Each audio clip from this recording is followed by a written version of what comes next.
જગતગુરુ મામા સરકાર દ્વારા 12 દિવસ અખંડ સનાતની સંકલ્પ યાત્રાનું આયોજન કરવામાં આવશે। Ahmedabad Shri Mamadev education and charitable trust દ્વારા અખંડ સનાતની સંકલ્પ યાત્રાનું આયોજન કરવામાં આવી રહ્યું છે, જેના અનુસંધાને 12 દિવસ ભારતભરમાં પવિત્ર તીર્થ સ્થળોએ યાત્રા કરવામાં આવશે। આ 12 દિવસીય યાત્રામાં પવિત્ર તીર્થોના જળને સંકલિત કરીને વૈદિક વિધિથી અભિષેક કરવામાં આવશે, જેનો હેતુ ગુરુ શિષ્ય પરંપરા અને સનાતન ધર્મની સાચી દિશાને પુનઃ પ્રજ્વલિત કરવાનો છે।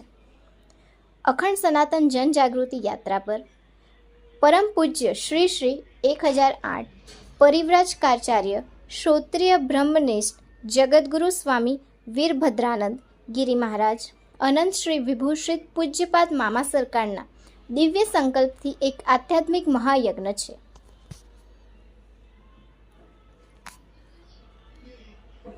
આ યાત્રા પ્રથમ દિવસે સવારે 33 મિનિટનો યજ્ઞ અને પવિત્ર પ્રતિજ્ઞા લીધા બાદ બાવળાથી શરૂ થશે,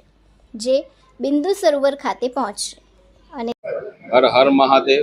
જય મામાદેવ, જય હો સનાતન ધર્મ। આજ રોજ અહીંયા ઉપસ્થિત તમામ પવિત્ર પુણ્યસ્થળી જીવ આત્મા એવા પત્રકારને મારા સત કોટી કોટી વંદન। જગતગુરુ વીરભદ્ર નંદગીરી મહારાજ મામા સરકાર મારું નામ છે।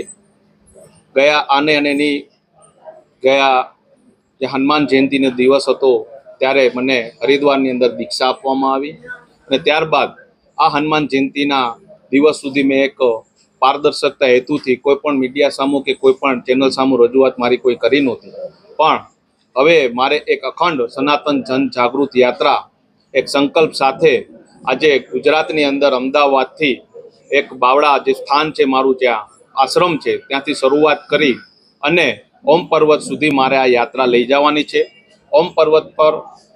ત્યાં સુધી જતા રસ્તામાં આવતા તમામ સરોવરો, નદીઓ, પવિત્ર પુણ્યશાળી જે તપસ્વી લોકોના સ્થાન છે, એવા મંદિરો છે જે પવિત્ર છે, ત્યાં તમામ જગ્યાએ દર્શન કરી, પૂજાપાઠ કરી અને જળ લઈ, પવિત્ર જળ લઈ ત્યારબાદ અમે જાસુ